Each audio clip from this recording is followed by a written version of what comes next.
What a tremendous turnout. This is great. My name is Will Alford. I'm with Education Planning Resources. We have a lot of people here tonight, so if you don't mind, please put your cell phones on silent or vibrate so we can move along smoothly. So thank you all for coming. We have a lot of great information planned for you tonight, and I really believe that a lot of you will be exposed to ideas that you may not have been aware that even existed. So with that, I'll go ahead and introduce our speaker, Stanley Targos III. Stan has over 15 years experience as a business owner. He's been working for the last 7 years helping parents navigate college for their kids. And he has a degree from Michigan State University. He has associations with many civic and community leaders.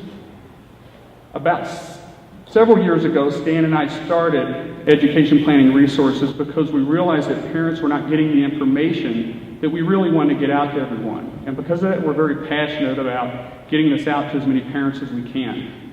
And we're really passionate about helping parents fund college for their children in the most efficient way possible. Now, I tell you not all this to impress you, but really to impress upon you the value and experience that Stan brings to the table.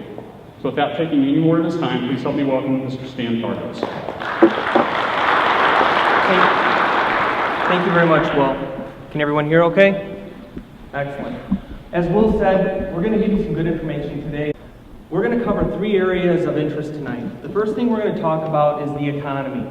Not from a big perspective, just from a perspective of why is it difficult for us to save for our kids' education right at the time when we need to have the ability to put the most amount of money away. We need to understand why we're struggling. The second thing we're going to cover are 2 case studies.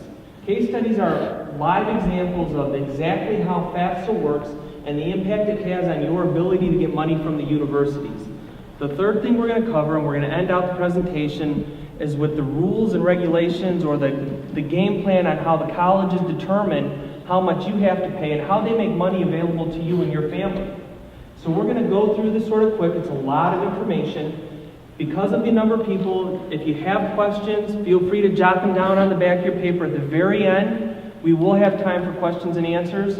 We also have a good amount of our team here today to help people answer questions one-on-one if they have more details.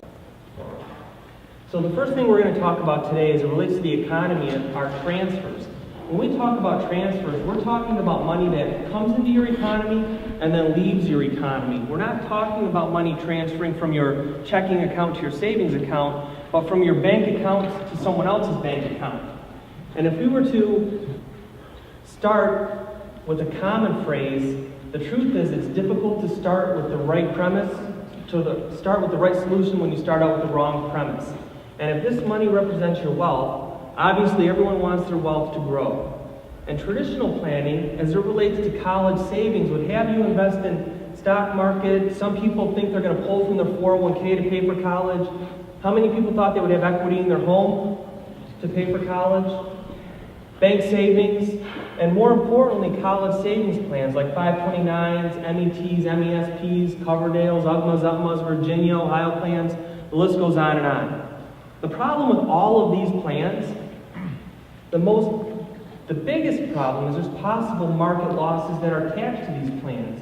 And if your son or daughter graduated high school in 2007 and you had $40,000 saved in a 529 and then the market tanked right as your son or daughter was getting ready to write that tuition check, and you went from $40,000 to $25,000, how do you feel? Well, you suffered a transfer or an unintended consequence. Then there's fees, there's taxes, there's maintenance costs, but the overwhelmingly biggest expense that occurs from your ability to save and set money aside is the increase that you have to pay in tuition for being responsible. And we're going to share with you how having that money set aside actually costs your family more for tuition than if you didn't have that money.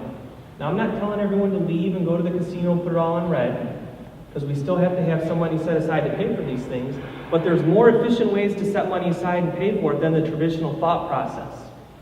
And you all know, as well as I do, that the cost of everything is going up all around us. The cost of education is up 11%. Health insurance, has health insurance gone up in the last couple of years? Is it going to go down next year? Every year it's going to go up. Property taxes, even though the values have gone down, have your taxes gone down with the values? maybe a little bit, but they still like to keep those taxes coming in because they have to pay for the services. Heat and energy, has gas gone up or down? I mean, they make us feel good right now because it's like $3.87, but the truth is I'd feel a lot better if it was $1.50, wouldn't you? Every time we turn around, everything all around us is eating away at our ability to set money aside and save and invest in the most important thing in our lives, which isn't our retirement or our homes, but our children's education. Everyone already ate, right? Because after you see this, you're not going to be hungry. The reason why we show this is to make a point. In the last 12 years, the federal income tax and the Social Security tax have not changed that much, but the other 100 taxes below have gone up an average of 30% in the last 5 years. How many people have had an increase of income of 30% in the last 5 years? Just me again? Everywhere I go, only my hand is raised. The only way to change your life now is to know. And what you know today may determine where you'll be at in 5 to 10 years, especially since your kids are in high school, and in 5 to 10 years, your kids will be out of college. And if you spend $30,000, $50,000, or $200,000 on college, will that impact what your life looks like in 10 years? Absolutely it does. Knowledge is something that you learn. Wisdom is the ability to apply that knowledge in your everyday life. And we're going to give you the ability to apply some solutions today. And the truth is, we love this. There may be opportunities right in front of you, you just don't see it. And how can you say yes or no to ideas that you don't even know exist? So we're going to give you the opportunity today to say yes or no to some ideas and concepts that will help you navigate the college years for your family. How many times in our lives do we buy products? You have a need and someone comes by and sells you a product. What we really need is a strategy. And as it relates to college, there's no product that will solve everybody in this room's problem, which is rising tuition. But there's a strategy that can be customized to your specific family that will help you reduce the amount of student loans your kids graduate with, will help you keep more of your money in your own pocket, and as a byproduct will probably increase your standard of living during retirement. Now, we're going to make things really simple, and we're almost done talking about money. Money is one of the most uncomfortable things to talk about when it relates to college planning. But in a real simple fashion, there's 3 types of money. There's lifestyle money, which is the home you live in, the car you drive, the vacations you take, where you go out to eat. There's accumulated money, which is your savings, your 401k, your IRA, for tonight's purposes, your 529 plans. And there's transferred money, which is that amount of money that leaves your economy every month. Mortgage terms, fees, expenses. Over the next couple of years, one of your biggest transfers is going to be college tuition. With the 3 types of money are 2 types of planning. How many people have sat with a financial advisor or professional in the last 5 or 10 years? And the solution, when you get the solution, it looks like this. You have 2 children, they need to go to college, and you need to save for retirement, so you need to find $3,000 a month over the next 10 years to set aside and save. You're thinking, I'm struggling to make it right now on what I have, let alone this solution, and you say, how do I come up with that solution? They say, well, it's really easy. Stop going on vacations, stop going out to eat, keep your car a little bit longer, don't upgrade your house. They're telling you to take money out of your lifestyle to pay for your education. How many people are excited about that solution? Not many. The second type of planning takes money away from the areas that you're already transferring away unknowingly and unnecessarily, and uses that money to help offset the cost of college. Uses that money to help offset the cost of gas when it goes to $5 a gallon. Then the traditional thought process or the traditional planning, did they account for $5 a gallon gas? And how does that impact your ability to set money aside for college? But if you have knowledge on how your money flows in and out of your economy, you have the ability to have extra so that when unplanned circumstances happen, your college plans don't blow up. Our mission is pretty simple. We want to help parents with the funding of their kids' education from grade school through college, placing a greater emphasis on knowledge-based solutions. We want to provide parents with a custom strategy instead of a one-size-fits-all product solution. And our goals for this workshop are pretty simple today. First thing we want to do is share with you what factors impact your ability to receive financial aid. We're going to share with you ways to structure your personal economy to help you qualify for the most financial aid. We're going to do 2 case studies and share with you what EFC, or expected family contribution, looks like, and we'll explain what that means in a minute. and real-world solutions to keep your out-of-pocket costs as low as possible, how to choose schools that offer the best financial aid packages, what schools are trending that way, which ones are not, and then provide each family with a chance to apply these strategies in their own situations. And we want to create more questions and answers, because for the first time in a long time as it relates to college and planning, we're allowing you to think for yourself instead of being told what to think. And there's a big difference in how that works. If something you thought to be true wasn't true, when would you want to know about it? Like yesterday, right? Here's the difference. And I love this slide. It's the simplest slide out there, but up until this point, all of your planning is based on tax code. Now, how many people know there's something called college code? It's brand new to everyone, isn't it? The truth is, as your kids get ready to go to college, tax code is something that you need to have in the past. College code is something that you need to have moving forward. Because every time you make a decision that helps reduce your taxes, the byproduct for college, not every time, most of the time, when you make a decision, the byproduct is you pay higher tuition. So we're going to share with you the differences, we're going to give you the strategies, and we're going to let you make the decision what fits your family the best. So traditional tax code planning and the financial advice that we've been receiving over the last 15 or 20 years, we've been told to invest for a rate of return instead of to save money.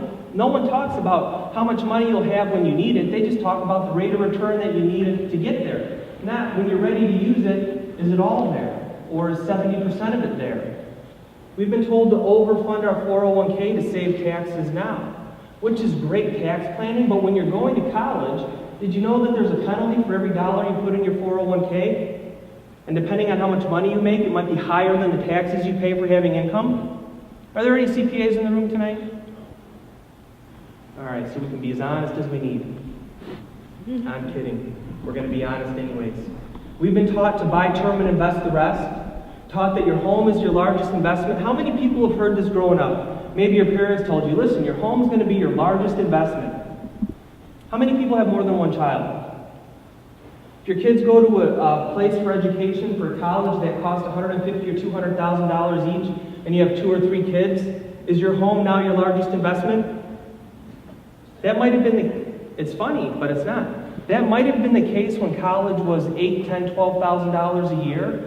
Now we're looking at $40,000, $50,000, $60,000 a year. How many people thought they would see that in their lifetimes? Maybe you thought, I'll see it after my kids get out of college, but not before my kids go to college. And then, of course, you're told you'll retire to a lower tax bracket. And we can spend a whole hour discussing this, but if you look up the fiscal year projected revenues for the taxes over the next 5 years, they double.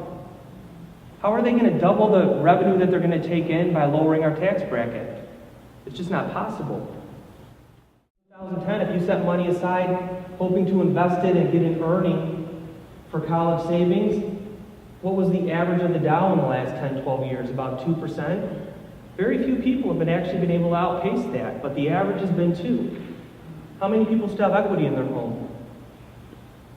Handful of people, and congratulations. Now, do you want to know the penalty for having equity in your home when your kids go to college?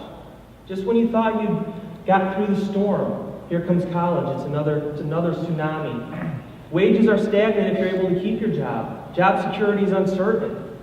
Higher taxes are coming. Inflation's right around the corner. Are you going to be able to retire as planned? And how much money do you need to last your entire lifetime?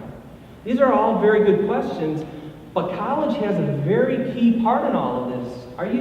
Do you think about, let me share an idea with you. For every $100,000 that you spend on college, if you're 45 or 50 years old and you plan on retiring between 65 and 70, that could cost you about $1,000 a month of retirement income. How many people want to spend $100,000 on college?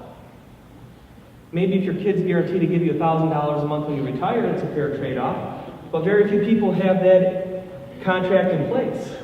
But the truth is this, you've made the best decisions with the information that you've been given. And if we're able to give you a little bit better information, you might want to tweak some of the decisions just a little bit and enhance the outcome that you desire.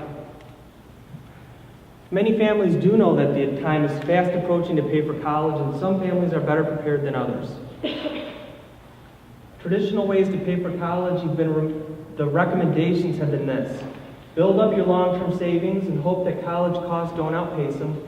Invest in 529s, MESPs, buy investments, hoping that they grow enough to pay for college. Inherit money from your parents, I love that one. Unfortunately, my parents don't have to be there, or they have to go away in order for me to inherit that money. Think about this, when I was growing up in grade school, and I wanted to play soccer or baseball, my mom was a nurse and she would work overtime, extra shifts at the hospital. And she would tell me, Stan, I'm going to work Friday night and Saturday night because we have to pay for soccer so that you can play. And I understood that there was a sacrifice on her end. But when you're spending $100 or $150, back then it was okay to put that amount of time in. Can you work enough overtime today to pay for $20,000 of tuition? Don't raise your hand because everyone wants your job. But the truth is, it's very difficult. Borrow from your home equity. I meet families all the time. We do this presentation from Ann Arbor to Downriver to Oxford to West Bloomfield and here. We talk to families all the time. And 7, 8, 9 years ago, the strategy was, listen, the money in my home is what I'm going to use when it comes time to pay for tuition. What happened in the last 3 years? And are we done yet? If you do have equity in your home, congratulations. We'll talk again in March or April and see if you have that equity in your home. We're not here to scare you, but if you don't know all the facts and you don't know what's happening, it's pretty hard to make an educated decision on where you want to go. I hear all the time, listen, to pay for college, instead of taking loans, I'm going to take money out of my 401k. We just talked about the impact of spending $100,000 on tuition, what it has on your retirement. Do you still want to borrow from your 401k? Not really. But the overwhelming number one solution that we hear, which is why we're here today, is go to the cheapest school. How many families thought when their kids started high school, you told them, get all A's and B's, test well, study hard, get involved, be a model citizen, get involved in leadership activities at the church and tutoring and in the YMCA or with sports, only to have them get to a point where you're basing the decision on their future between $60,000 a year college or $40,000 a year college or $20,000 a year local university. And it's not to make you feel bad, because it's a tough situation. But when you understand the truth behind what you're going to spend on college, a lot of times that $60,000 private university will end up costing less than the local and state university. That's what we want to share with you. If you know exactly what you're going to spend at each college that your children want to go to, does it make the decision easier? Absolutely. So who is the perfect tuition payer? And we've put this together so that if you meet these criteria, in the back of your mind, start thinking, I'm probably going to overpay for college. People who trust a professional to give them advice. If you work with a CPA or a financial planner, you're on track to pay more for tuition than you need to. If your children are excellent students, if they test well on the ACT, the SAT, or their junior year when they take the PSAT, if they're involved in high school activities, bands, sports, language clubs, DECA, any of the marketing programs or business clubs, if your budget for college does not include upscale universities, the family has more than modest means, and we're going to talk about what are modest means today. We know tax code says if you make over $80,000 a year, you're almost rich. What do the colleges think? If you've established financial plans for your families using a planner, if you contribute to college funding, or if you're a business owner. And these are the problems that will cost you more for tuition, but these are also the solutions which, if you understand the rules that you're going to play by, can help you save money every year that you're going to spend on tuition. Now here's some facts and fiction. I hear this all the time. I met with a family 2 weeks ago. They said, I make $200,000 a year. I'm not even going to fill out the FAFSA because I'm not going to get anything. I make too much money. Why do they think they make too much money? Probably because one of their kids' friends, whose parents make less than them, applied for the same college a year ago and they didn't get anything. So they think they make too much money. I work with a doctor who makes over $300,000 a year. And he said, Stan, I paid full price for Columbia, full price for Notre Dame. I'm almost 60. I can't afford another full price college experience. Can you help me? We showed him a strategy where he actually used schools to compete against each other. And he ended up getting about a $16,000 discount per year. He's amazed. Some schools give $2,500, $5,000, $7,500, $10,000 a year instant scholarships for test scores. But if your child doesn't win a National Merit Scholarship, then there's needs-based aid. And if they don't get needs-based aid, then there's scholarships. And I want to make two very important points clear. One, we're not a scholarship company. I will not guarantee anybody scholarships to help offset the cost of tuition. We can help guide the ship and put you in a position to have a strategy, but we can't guarantee that you're going to get a scholarship. The second thing that we're not going to do is guarantee to get your kids into a school they don't qualify for. But what we will do is look at their ACT, their GPA, what area they want to major in, and give you the best schools that they qualify for from a financial standpoint. Does that make sense? I don't want anyone leaving here saying they promised to get my kid into Harvard for free. It's just not happening. The truth is, college is expensive no matter where your kids go, because it's not just the tuition, it's books, room and board, incidentals, accidentals, medical expenses. 4 years can cost from $80,000 to $200,000 or more. And we already said how many people have more than one child? $150,000, $200,000 times 3 or 4 kids. How is that looking? And the cost of college keeps going up every year. There is no freezing on the college tuition because the college's costs keep going up every year. They have to pass it on to the final consumer. Average cost of a private university is about $42,000 a year. Average cost of a public university is about $20,000 a year. And costs have historically risen at 3 times the rate of inflation. And while we've heard there's been zero inflation the last couple of years, that didn't mean 3 times 0 is 0. They're still going up by 6 and 7% a year. University of Michigan cost almost $27,000. Michigan State cost about $24,000. Yale cost $56,000. Northwestern cost $61,000. Hillsdale $33,000. Notre Dame $57,000. Western Michigan $18,000. Do any of those schools seem cheap? Not really. So it's a different ballgame than when I went to school. Or when you went to school. Remember when you could work part-time in the summer to pay for tuition for college? Do your kids have that opportunity today? Not unless they're working, well, no. We'll just leave it at no.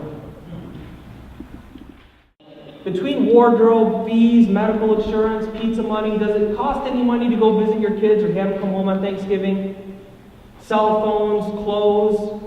I mean, I was thinking about this. The game I played when I was in school is I went to school, I didn't like my clothes, so I put on the freshman 15. Like, Mom, my clothes don't fit. I need new clothes. I want some new, well, back then, Gerbeau or whatever they are, Levi's, I don't know. Then the next year, when those clothes were out of style, I lost the freshman 15. I'm like, Mom, I need more clothes. They don't fit anymore. Who pays for that? Well, I'd like to say your kids, but are clothes cheap enough for them to buy? Not the ones they want, right? So you're looking at $31,000. Total cost over 4 years when you include inflation, $140,000. What was the number from last year in your packets? 125 and change? The difference between having a senior last year and having a senior this year at U of M is $15,000 over 4 years. Now I'm going to ask the question, how many people in America, how many students in America graduate in 4 years? You know, kids are pretty smart. They've got this thing called the internet, the chat rooms. They found out that if they can stay in college for 5 years, they get an extra spring break. Average child in America goes to college today for 5.5 years. Average family that works with someone like us goes to school for 4.5 years. You know why the difference is? Because we're sitting down with the family, we're putting a game plan in place, we're involving your children, we're making sure that they're choosing the right school first. We're keeping everybody in alignment, and we're driving or we're steering the ship. Now, it's up to your children to perform in school, get the grades, all that stuff. But how many families choose the wrong school first and find out that, I don't know, Ferris State's not the right place to be for veterinary school? Or they get into the dental program and realize they should have been at UAD instead of Case Western. So we want to help guide the ship. How do you apply for aid? Everybody here probably has heard of the FAFSA, free application for federal student aid. Anybody who gets a loan, a scholarship, or a grant has to fill out the FAFSA. If you don't fill out the FAFSA, your two choices to paying for college are getting private scholarships like the Coca-Cola scholarship, the Letterman, or the Oprah scholarship, or write a check. So if you want to get any money from the university or from the government, you have to fill out the FAFSA. If you go to a school like U of M or Harvard or Yale, they have a second form called the Profile, CSS, College Scholarship Services. And that assesses your ability to pay a little bit different. Whereas the FAFSA does not take equity in your home into account, the CSS does. So if you are one of the few who have equity in your home, do you want to know that the college that your son or daughter is passionate about, does it include the equity in your home against you or not? If you go to school like Olivet or Hope, they might have additional forms. If you own a business or a farm, there's additional forms. Or if you're divorced or separated, you might have additional forms. But the truth is, they're going to find everything about you that they need to know to determine what you have the ability to pay. Now, how do they determine if you're eligible to get money from the university? It's a really simple formula. It's cost of attendance, which is your tuition, your books, your room and board, your travel, those things, minus your expected family contribution. And expected family contribution is the number that the FAFSA or the CSS profile form spit out. So when you plug in all your numbers, you get a number that says EFC, expected family contribution, $22,000, $10,000, $77,000.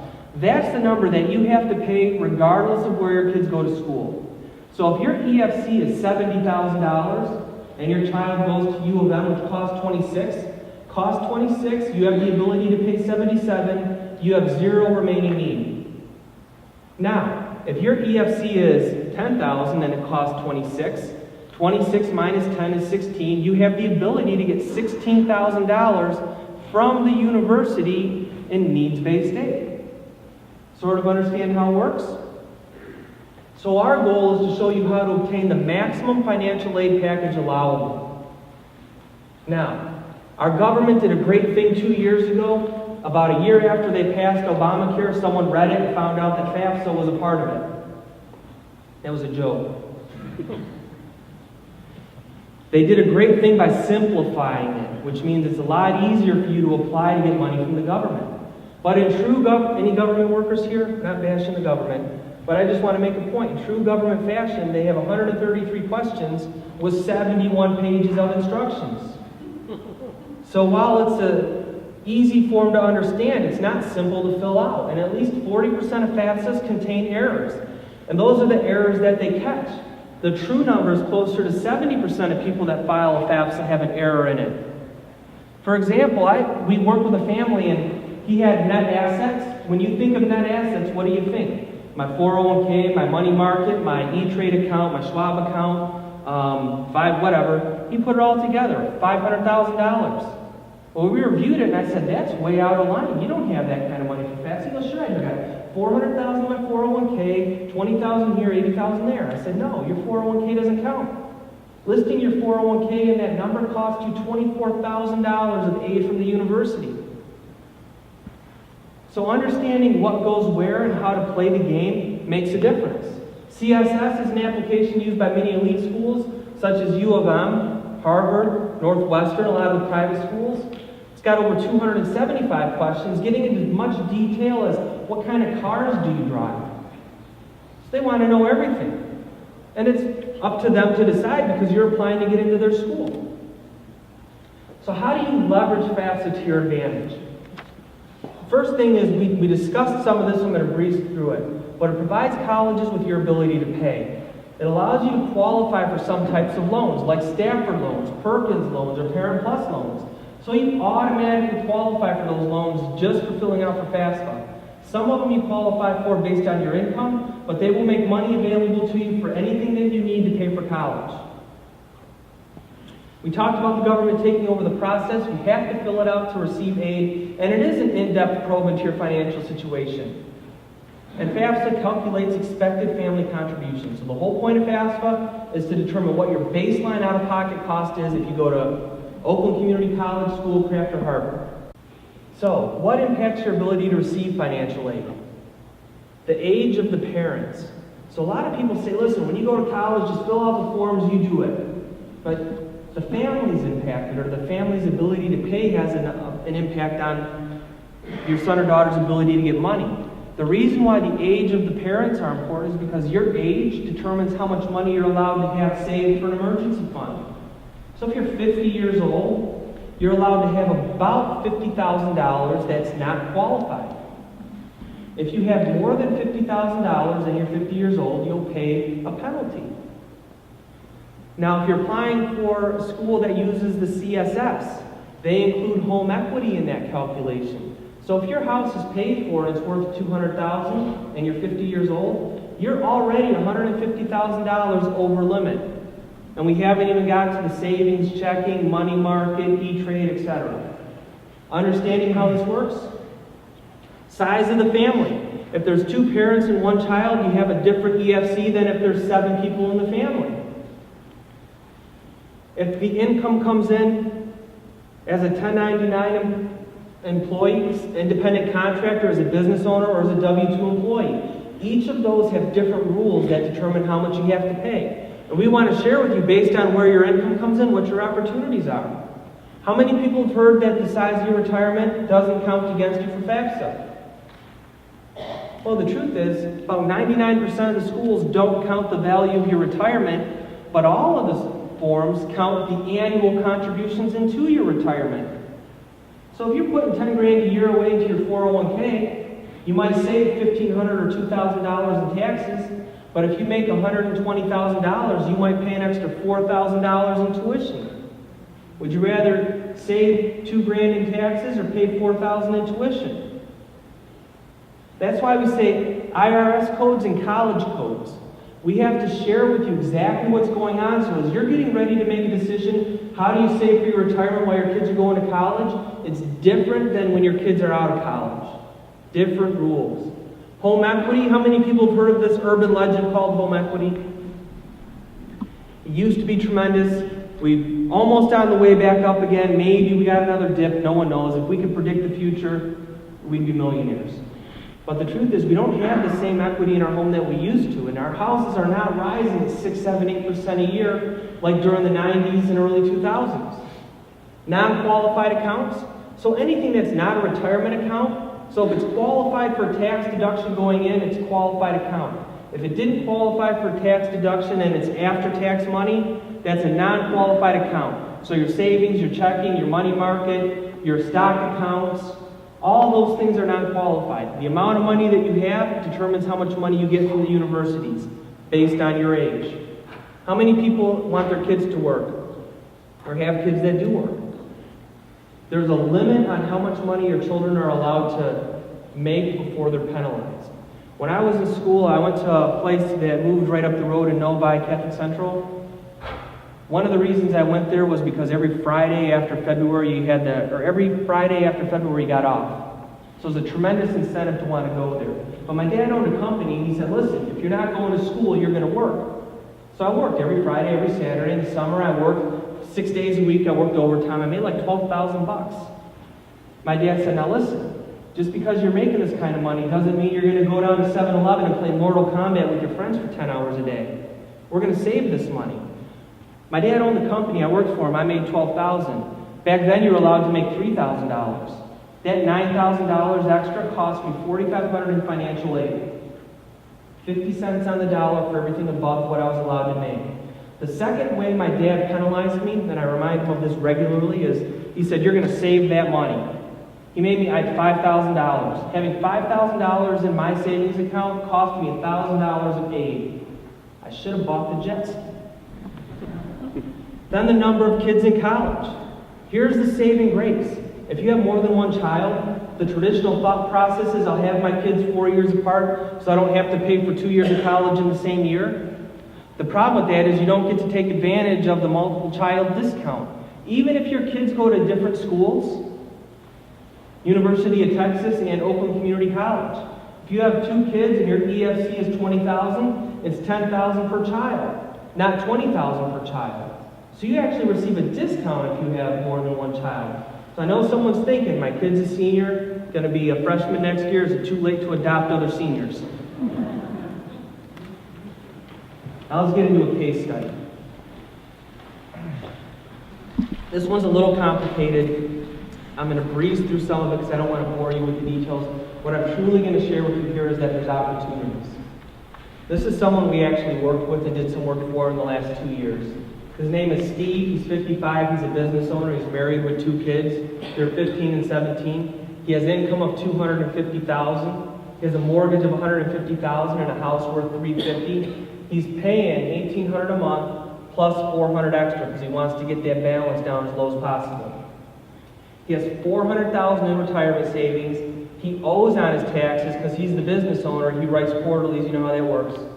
His total debt's at $30,000. He's paying $1,500 a month for, so it's not out of range for what he's making. Problem is this: his income's too high to qualify for financial aid. He doesn't even plan on filing the FAFSA because he thinks he makes too much money. But the truth is, he needs an additional $20,000 to $30,000 a year for the next 7 years, and he wants to send his kids to $50,000 a year universities. And there's more and more of those $50,000 a year universities out there. Here's what his assets look like, or what his fixed expenses look like, so we can just get a snapshot. Paying $2,200 a month on the mortgage, putting $2,000 a month into the 401k, putting $300 a month into the mutual fund account.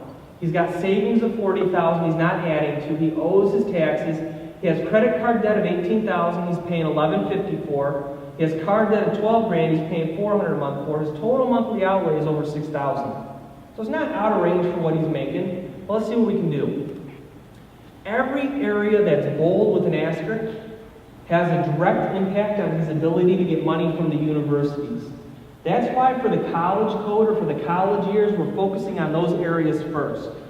Now, his mortgage, we just refinanced the balance, $150,000 to a new 30-year fix. What it did is it freed up $1,400 a month. His new payment's $725. While he's going to college, the goal isn't to pay your house off as fast as possible. The goal is to get money from the universities first instead of the cheap money the bank's giving you. His 401k we stopped doing, $2,000 a month, but because he owns the business, we instituted something called deferred compensation, and he's deferring $2,500 a month of his own compensation. It's accomplishing the same goal. It's money that's deducted, it goes in tax deferred, it grows tax deferred. When it comes out during retirement, it's taxable. The difference is, for FAFSA purposes, money into a 401k counts against you, money into deferred compensation does not. So it's a huge advantage for him.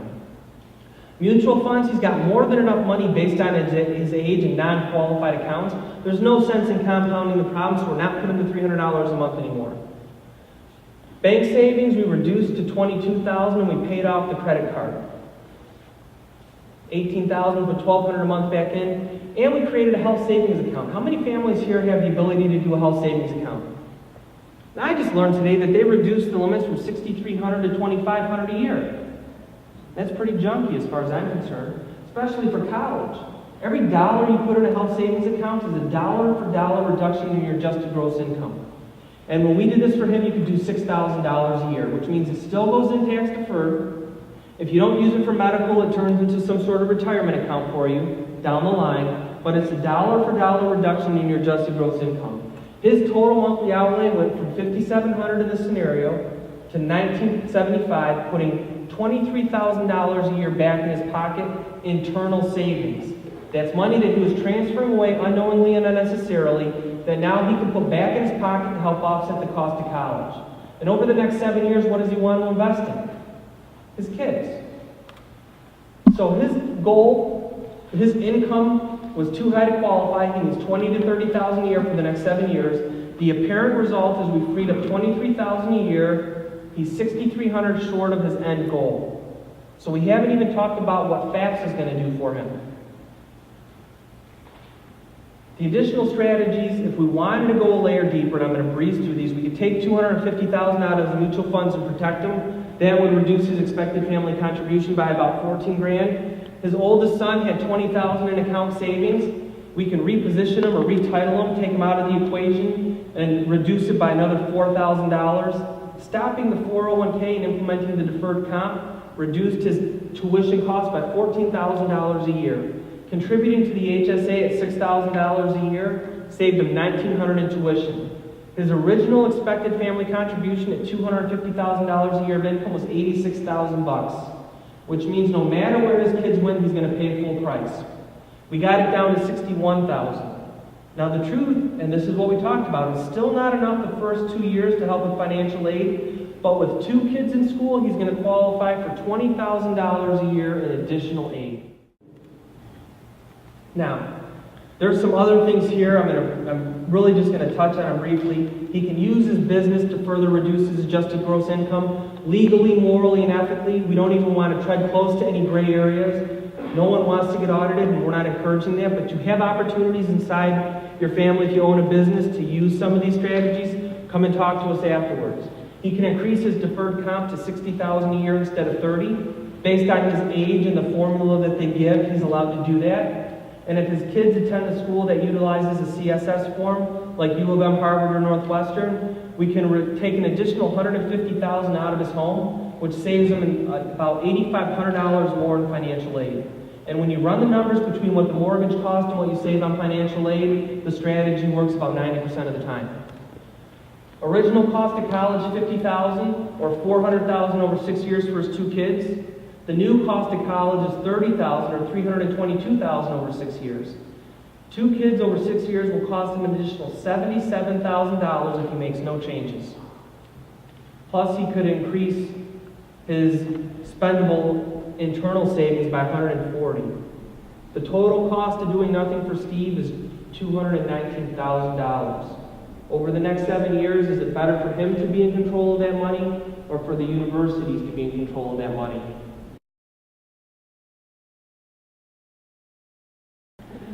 Now, second case study. Pat's 45, works in the automotive industry. Single parent, 1 son, makes $48,000 a year. He's got a mortgage of $55,000 on a 5-year arm on a home that's worth $120,000. He's paying $540 a month for it. He has no retirement savings because where he works doesn't have a retirement plan. He gets a tax refund of $3,000. He has total debts of $35,000. He's paying $900 a month for it. His goals are a little different. He only needs an additional $300 a month to supplement financial aid and tuition assistance programs, and he wants to send his son to a $25,000 a year school. Here's what his fixed expenses look like. The mortgage cost him $540, no home equity line of credit, no 401k, no mutual funds. He's got $3,000 in bank savings. He's not adding anything to it. He's paying $250 a month for his tax refund. You guys know why you get a tax refund? Because the government gives you interest for holding your money for 11 months? No? Because it's easy to get, or it's just part of the program. But in his situation, how much credit card debt does he have? $25,000, and he's getting a tax refund. What's an average credit card cost today in interest? 13%? 15, 17%? We actually have a client who thought about being late once, and they raised his interest rate. I don't even know how they knew. How did they know? But the truth is, he's paying $250 a month in extra money to the government, paying $650 a month in credit card, paying $250 a month in a car debt. Now underneath here it says he's going to get an inheritance. His last parent just passed away. He's going to get $250,000. He's getting in a form of a home, $80,000 cash and $20,000 to his son. And we're going to explain how that impacts his ability in a couple minutes. Total monthly outlay is $1,690. Here's what we did. We actually increased his mortgage and took extra money out to pay off some bad debt. His payment went from $540 to $645. We're actually putting $200 a month to some mutual funds for him so that if the car blows the tires or his son needs shoes or a varsity jacket or homecoming, instead of swiping the credit card to do it, he can pay cash for it. We're creating a bank savings, adding an extra $100 a month. Based on his age and his situation, he's allowed to have more money that's not qualified in his possession than he does. Tax refund, we went to HR and increased his dependents. He's now getting that money back. Credit card debt and car debt we paid off. Living in the same house, driving the same car. His expenses went from $1,690 to $945 and put $745 a month back in his pocket. How much money did he need to pay for college? $300 a month. Before we helped him change things around, how was he going to make it happen? Loans. Now, the apparent result is the apparent extra is his recent inheritance has increased his EFC from $4,600 a year to $27,000 a year. How is he expected to pay $27,000 a year on that income? But what's important to note is this. Since he's a single parent instead of a dual income, instead of being allowed to have $45,000, he's only allowed to have $14,000 in change in savings, which I don't understand, but that's their rule. And every second home, so he inherited a $250,000 home, every second home counts against you on FAFSA and the CSS profile. Now, here's what's interesting. Because his income is under $50,000, he's qualified for the simple FAFSA, which doesn't take into account any of his assets. So he's back down to the $4,600 mark. Now, if his child attends a school using the CSS formula, they can include those assets if they wish. They can include the second home if they wish. But more importantly, if Pat has the opportunity to work overtime, does he want to get over $50,000 in overtime if it's going to cost him an extra $20,000 in tuition? No. So the ability that we have to help him manage his economy over the next couple of years and eliminate a potential big hiccup is huge for him. So since none of his other assets count, he's at the $4,000 per year mark. Original cost of college, $10,000. New cost, $10,000. One child over 4 years will cost him an additional $14,000 if he doesn't make the changes. His transferred amount is $8,900. It's enough to pay for college. In his eyes, he's got a solution. He can sleep at night. So we talked about this. They can count the assets if they want. It can jump as high as $58,000.